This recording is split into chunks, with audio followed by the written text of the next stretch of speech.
स्वागत है आपका।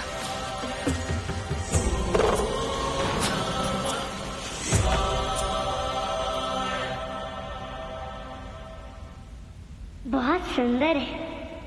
ये क्या है देवी? चौसर, खेल का साधन। खेलेंगे आप? परंतु खेलना तो मैं नहीं जानता।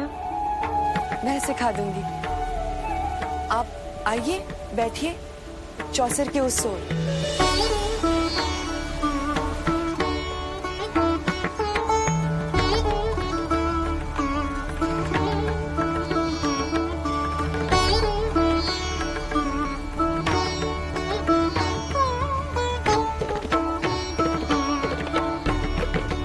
अब खेल प्रारंभ करते हैं।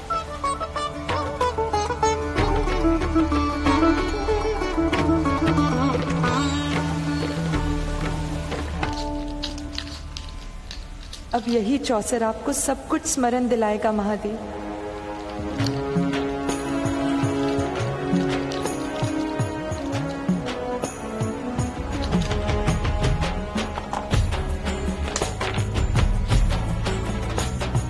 शिव शिव शिव शिव शिव शंकरा, शिव शिव शिव शिव शिव शंकरा, शिव शिव शिव शिव शिव शंकरा, शिव शिव शिव शिव शिव शंकरा, शिव शिव शिव शिव शिव शंकरा, शिव शिव शिव शिव शिव शंकरा।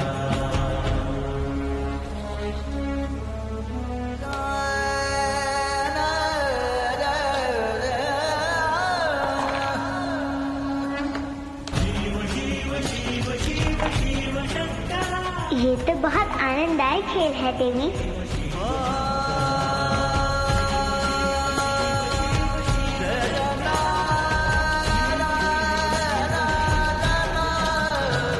आप ही जीतेंगे महादेव, क्योंकि सदा आप ही जीतते आए हैं।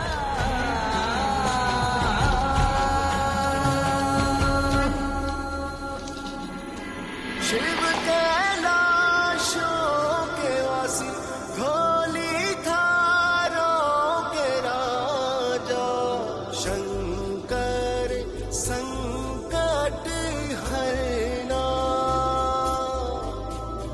शंकर संकट हरना।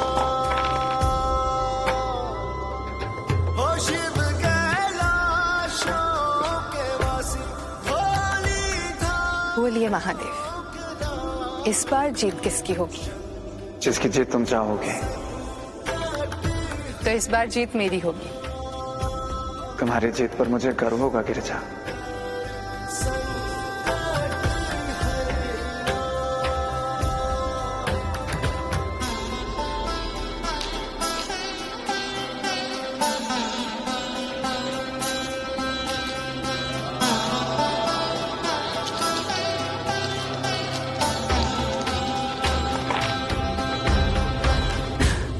लीजिए महादेव, इस बार भी आप जीत गए। जीत मन के भाव का परिणाम होता है गिरिजा, और तुम्हारे मन में मेरी जीत का भाव रहता है। इसीलिए मेरी जीत सदा होती है। भाव बदल दो, परिणाम बदल जाएगा। नहीं नहीं महादेव, मैं अपना भाव नहीं बदलूंगी। आपकी जीत में ही मेरी जीत है, और इसीलिए तो अपनी हार के पश्चात भी मैं सदैव जीत का अनुभव करती हूँ।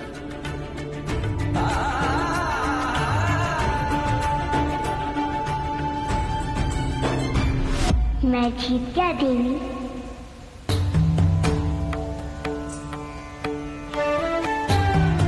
हाँ, क्योंकि जीत सदैव आप ही की होती आई है।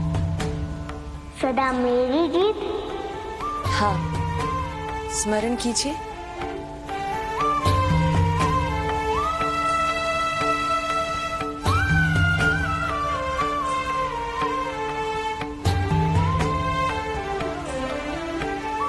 कुछ स्मरण आया? हाँ, स्मरण आया।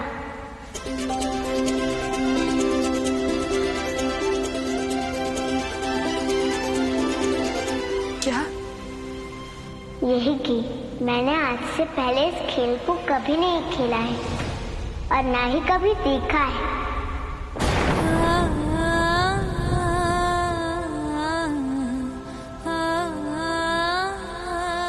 आप तो उदास हो गए।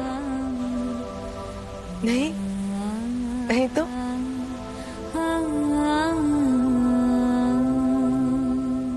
मेरी माँ कहती है कि मुखमंडल मन का सूचक होता है। मैं बताऊं, आप उदास क्यों हैं? क्यों? क्योंकि आपका कोई मित्र नहीं है और मित्र जीवन के आवश्यक अंग होते हैं। बना लीजिए किसी को अपना मित्र।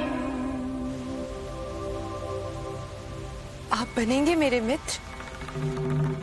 यदि मेरे मित्र बनने से आपका मन प्रसन्न होता है तो बना लीजिए।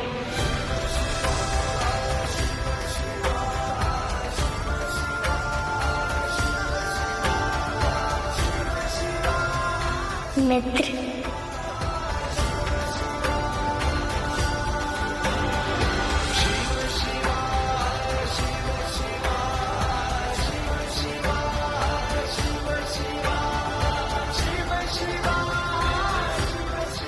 मुझे मित्र कहकर आपने मेरी मृत आशा को जीवित कर दिया।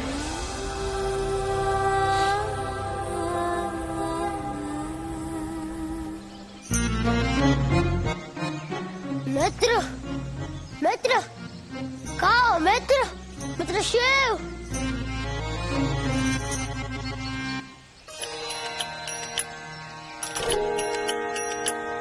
ये सुगंध तो देवी के घर से आ रही है। ढूंढने के मैंने वही चलता हूँ। मित्र मिल गया तो ठीक, नहीं तो भोजन तो मिलेगा ही।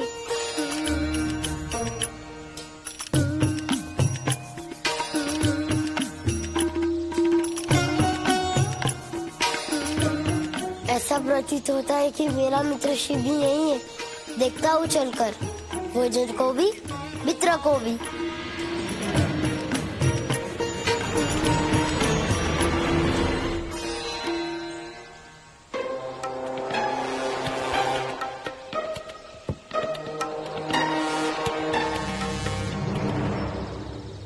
ये सब मेरा ही किया धरा है। मैंने ही ऋषि भृंगी को महादेव और माता पार्वती के अर्धनारेश्वर रूप में बाधा डालने के लिए उकसाया।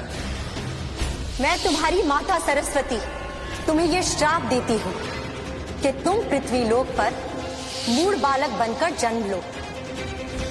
जा दुष्ट जा।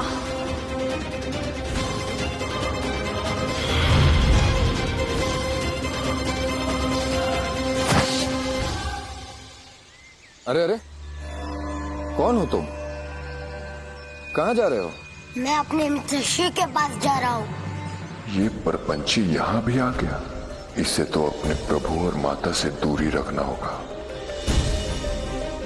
नहीं तो ये यहाँ भी माता और प्रभु के मिलन में कोई प्रपंच रच देगा। हटिए, मुझे जाने दीजिए अपने मित्र शिव के पास। नहीं जा सकते तुम। क्यों नहीं जा सकता अपने मित्र के पास? क्योंकि उन्हें तुम्हारी आवश्यकता नहीं है। उन्होंने मेरी स्वामिनी को अपना नया मित्र बना लिया है। असत्य कह रहे हैं आप, ऐसा नहीं हो सकता। अरे, मैं सत्य कह रहा हूँ और तुम्हें इतना समझा रहा हूँ, तुम्हें समझ में नहीं आ रहा है? चलो जाओ यहाँ से। नहीं जाऊंगा। मित्र शिव, मित्र शिव, मित्र शिव, मित्र शिव।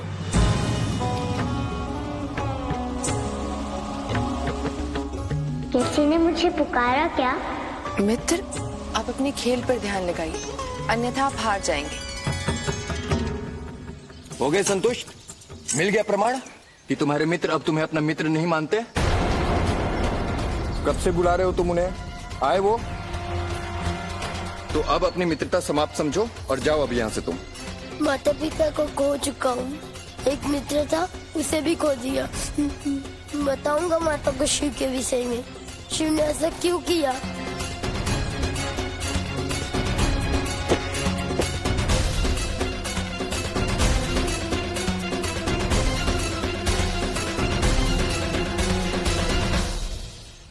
माता और प्रभु के बीच का कांटा अब दूर हो गया।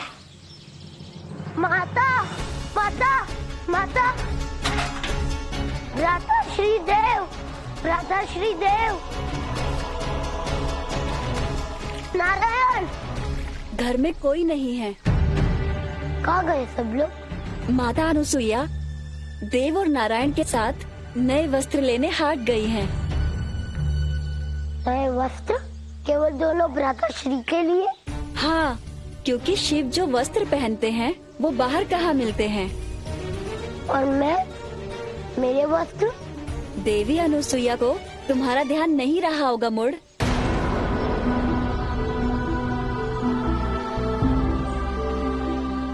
अब यह मैंने किसी को आवश्यकता नहीं है, ना शिव को ना माता को। अब मैं यहाँ नहीं रहूँगा, चला जाऊंगा मैं यहाँ से। अपने माता पिता को ढूंढूंगा, उनके पास ही रहूंगा।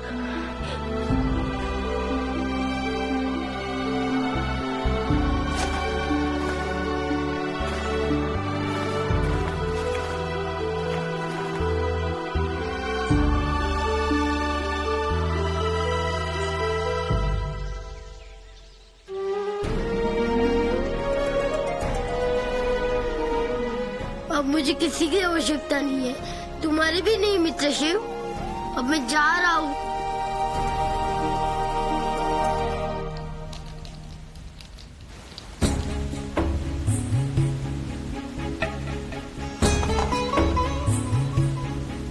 मित्र, मुझसे एक भूल हो गई। कैसी भूल मित्र? खेलने के क्रम में मैंने आपको भूखा रख दिया, आपसे भोजन के लिए पूछा ही नहीं। यदि मेरा मित्र मूढ़ होता तो आपकी ये भूल क्षमा योग्य नहीं होती, परंतु मेरे लिए निश्चिंत रहिए।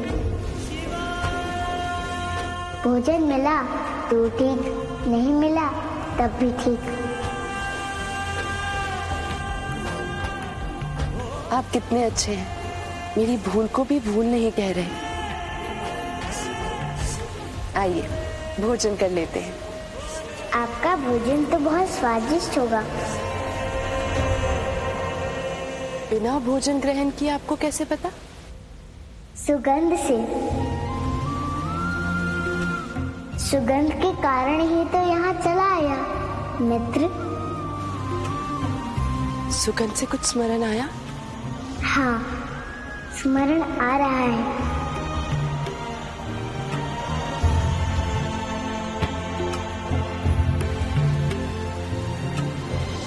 ना जाने क्यों ये सुगंध परिचित सी लग रही है।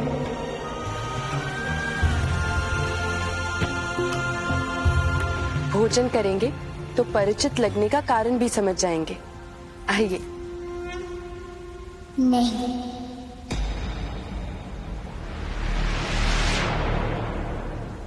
मैं आपके यहाँ भोजन नहीं कर सकता मित्र।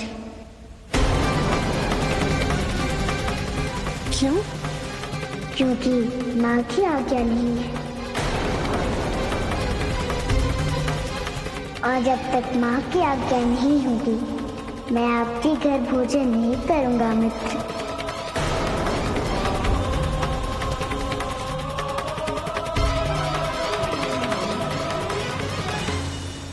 परंतु भोजन तो प्राकृतिक आवश्यकता है ना। मान लीजिए यदि आप अपनी माँ से दूर चले। मैं अपनी माँ से दूर नहीं हो सकता मित्र।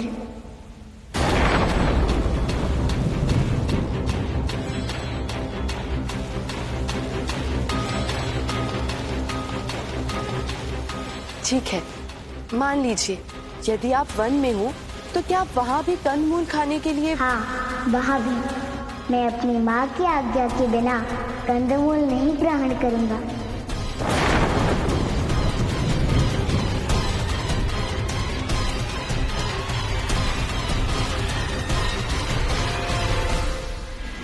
मुझे गर्व है तुझ पे शिव, तूने पुनः सिद्ध कर दिया तू मेरा कितना आज्ञाकारी पुत्र है।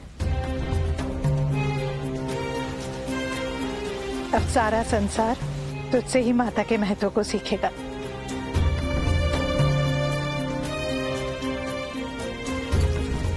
अच्छा हुआ आप आ गई। आपकी आज्ञा के बिना ये मेरे घर पे भोजन नहीं कर रहे। आपसे आग्रह है, इन्हें आज्ञा दे दीजिए।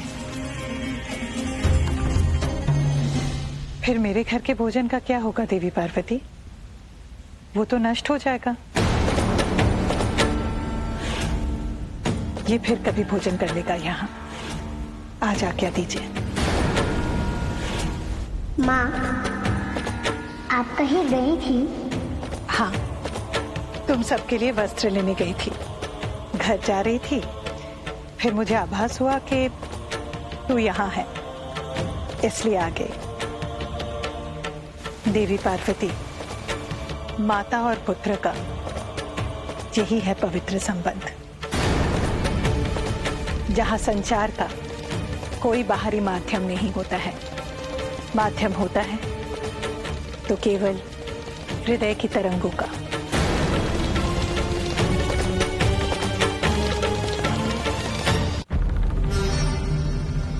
चलो। आपके घर भोजन ना करने के लिए क्षमा चाहता हूँ मित्र। कोई बात नहीं मित्र।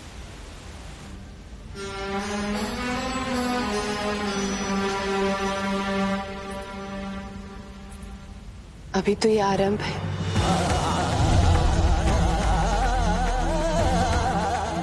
और आपके प्रयास का यही अंत भी है देवी पार्वती।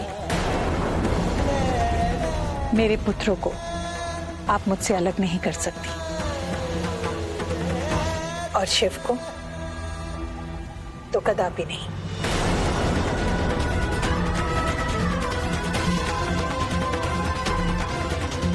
शिव मुझे छोड़कर कहीं नहीं जाएगा।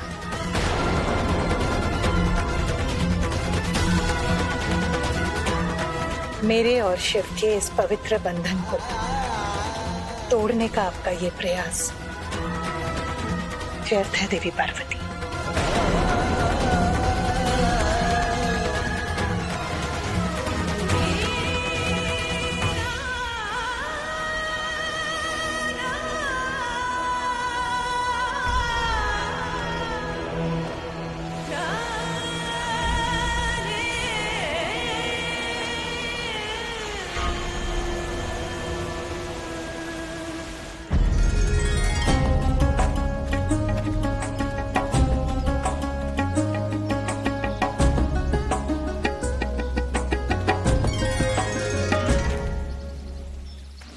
और ये उपहार विशेषकर आपके लिए।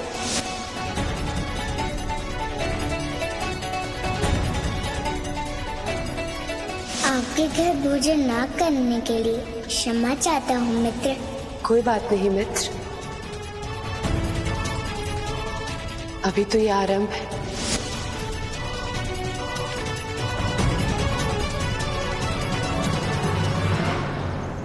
माँ,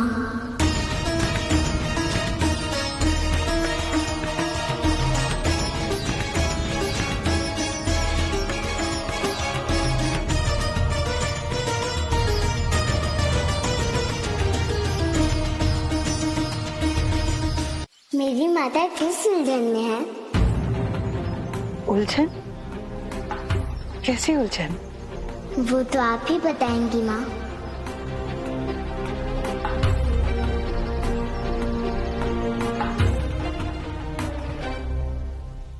ये सत्य है शिव, तेरी माँ सचमुच बहुत बड़ी उलझन में है।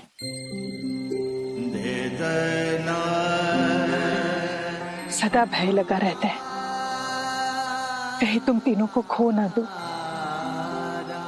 कोई तुम तीनों को मुझसे छीन ना ले। माँ, जब हम अपने प्रिय वस्तु को बाहर छोड़ते हैं तो उसके खो जाने का भय सदा बना रहता है, परंतु वही वस्तु आपके साथ हो, आप में ही अंतर्निहित उसे आपसे कौन छीन सकता है?